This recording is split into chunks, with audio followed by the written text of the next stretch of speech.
Quel est le lien que vous entretenez entre la philosophie et l'humour? Parce qu'il y a vraiment un passage qui est assez réjouissant, c'est celui de la baignoire de Dortmund.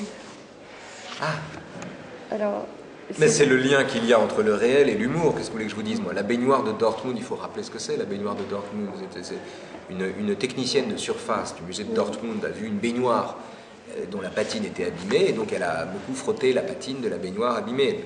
Manque de bol, la baignoire en question était une œuvre, entre guillemets, de Martin Kippenberger, qui s'appelait, il faut en parler au passé, hein, quand des gouttes d'eau commencent à tomber du plafond, laquelle était assurée pour 800 000 €. Et alors, quand j'ai appris cette histoire, que je trouve hilarante, que je trouve très drôle, en fait, vraiment très drôle, et dont il y a beaucoup de choses à dire, à mon avis, j'ai un peu mené mon enquête sur ce genre de malentendus, et j'ai découvert qu'en 1986, au musée de Düsseldorf, il y avait une motte de beurre de Martin Boyce, qui avait été comme ça nettoyée par une femme de ménage, alors que c'était une œuvre qui s'appelait Coin Gras, faites des queues. C'est le réel qui est drôle dans ces cas-là. C'est-à-dire que c'est l'œil de l'enfant, en fait. Le roi est nu dans ces cas-là. Voilà, le roi est nu. Qu'est-ce que c'est la baignoire de Martin Kippenberger quand des gouttes d'eau commencent à tomber du plafond? Je veux dire, c'est une baignoire, la baignoire K, la baignoire de Kippenberger qu'on a extraite de son usage, qu'on a désustensilisée pour l'exposer et dont on a choisi de faire une œuvre. Pourquoi pas? Mais quand Duchamp faisait ça, avec un urinoir, ce qui est pareil, il prenait soin de se moquer de lui-même. Après, les snobs se sont attachés à y voir de la beauté, mais lui-même prenait soin de se moquer de lui-même. Le problème de l'art contemporain, si vous voulez, c'est que s'il était véritablement rigoureux, il se donnerait à lui-même la valeur, non pas que le marché lui donne, mais la valeur marchande des objets qui ont servi à produire les œuvres en question, puisqu'il s'agit justement pour lui d'isoler ces œuvres, de les sortir du régime de l'utilité pour attirer le regard sur ces choses que nous négligeons de regarder, ce qui en soi est très bien. En soi est très bien. Le problème, c'est quand l'art contemporain prétend à la beauté ou bien à la spéculation métaphysique ou financière. Si c'était un art qui se satisferait de son autodestruction au motif que la première chose que l'on peut apprendre d'un objet de consommation, c'est précisément qu'il est périssable, si c'était un art qui mettait en scène cela, il n'y aurait rien à dire. Le problème de l'art contemporain n'est pas l'art contemporain. Le problème de l'art contemporain, c'est le grand cas qu'il fait de ses propres œuvres, alors que le fond de sa démarche, c'est précisément le contraire. Donc la baignoire de Kippenberger, bon, bah, écoutez, moi, je me suis bien marré. Je me suis demandé, au fond, quelle était la différence entre la baignoire de Kippenberger et la mienne. Et la seule différence, c'est que je me sers de ma baignoire, alors que je ne vais pas me baigner dans la baignoire de Kippenberger. C'est trop sale. Et puis parce qu'elle n'est pas là pour ça. Mais il faut quand même s'interroger sur le fait que, de la vie générale, c'est moins grave d'effacer la patine, de racler la patine de la baignoire de Kippenberger que de lacérer la Joconde. Je veux dire, même un amoureux absolu de l'art contemporain tiendrait la lacération de la Joconde pour un crime plus grave que le nettoyage de la baignoire de Kippenberger. Pourquoi? Qu'est-ce qui se passe là? C'est bien que quelque chose a changé, c'est bien que certaines œuvres, comment dire, ont en soi moins de valeur que d'autres. Et au fond, c'est sur cette ambiguïté propre à l'art contemporain et cette histoire que je trouve hilarante que je m'arrête. Mais c'est l'humour de l'enfant. Il faut de temps en temps un enfant qui dise au roi qu'il est nu.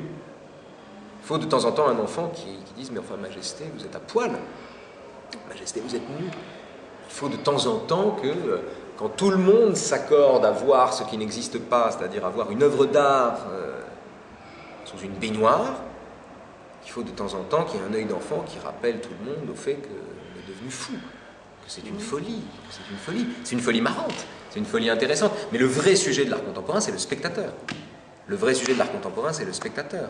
C'est le spectateur démocrate, qui trouve ça hermétique et qui en même temps a le sentiment qu'il pourrait faire la même chose. Le vrai sujet, il est là, il n'est pas ailleurs. Non, mais alors, l'histoire des ronds de café, parce que ça peut être très beau un rond de café. Oui. Un rond de café sur une tasse. Les arabesques que dessinent les ronds de café secs sur une tasse, bien sûr. Est-ce que ce ne serait pas un regard, justement? Mais si, c'est ça qui est beau dans l'art contemporain, justement. Mais il n'y a pas besoin d'art contemporain. Le monde est un réservoir indéfini de merveilles. Absolument indéfini de merveilles. Et de ce point de vue, sortir un objet du régime de l'utile, c'est faire, entre guillemets, œuvre utile ou œuvre indispensable. Puisque c'est nous rappeler au talent de regarder le monde séparément du besoin qu'on en a. Sauf que, il ne suffit pas de faire ça pour être un artiste. C'est là le problème. Et si vous prenez Doisneau, par exemple, oui. Sa photo. Ça n'a rien à voir. Si, c'est à un moment donné, il a pris une image. Eh ben, Doisneau, le baiser de Doisneau. Si c'était 30 secondes avant, c'était pas la même. Bien sûr. Ça faisait pas la même chose. Le baiser de Doisneau, c'est aussi un baiser. C'est aussi un baiser. C'est pas juste une photo comme ça.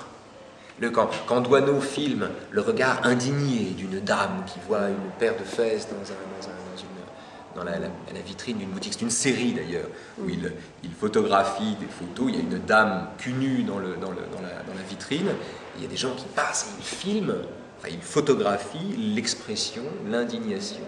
Alors quand ce sont des dames, en général elles s'indignent, ce sont des messieurs, ils regardent attentivement pendant que madame s'indigne, enfin c'est ça qui est beau. Ce qui est beau, c'est le kairos, c'est-à-dire que c'est le sens du moment, il attrape quelque chose.